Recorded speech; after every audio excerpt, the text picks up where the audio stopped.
আল্লাহর রসুল যেদিন জন্ম নেন তো ওই দিন আম্মা জান আমেনা কোলে নিয়ে কাঁদতেছিলেন।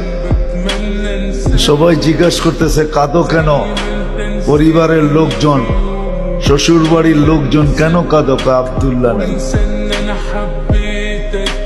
কেন? আব্দুল্লাহ থাকলে এতক্ষণে খেলনা চলে আসতো।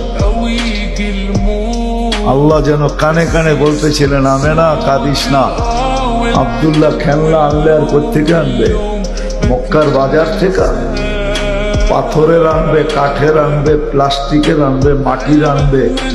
সূর্য ডুবতে দে, চাঁদকে খেলনা বানায় পাঠায়।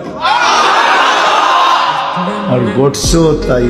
আবু তালেব বলে বিকালে যখন শোয়া দিছি, সূর্য ডুবার পরে যখন শোয়া দিছি, চকির উপরে তো বাদাল কামরু আইয়াদনু, চাঁদ দ্রুত গতিতে নিচে নামতেছিল।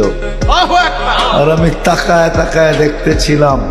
যখন একবারে নিকটে চলে আসছে তো চিৎকার দিয়া ফেলছি, ভাবতেছিলাম তোমার উপরে পড়া না যায়, কিন্তু তোমার মাথার কাছে এসে থেমে গেছে।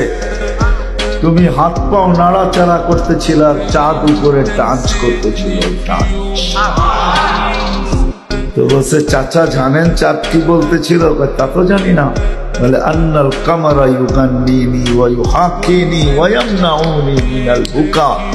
চাঁদ আমাকে ছন্দ শুনাইতেছিল, কান্না থেকে বিরত রাখতেছিল। আমি যেন না কাঁদি, কাঁদলে আম্মার কষ্ট হবে। আল্লাহ চাঁদকে আমার সাথে খেলার জন্য খেলনা বানায় পাঠায়।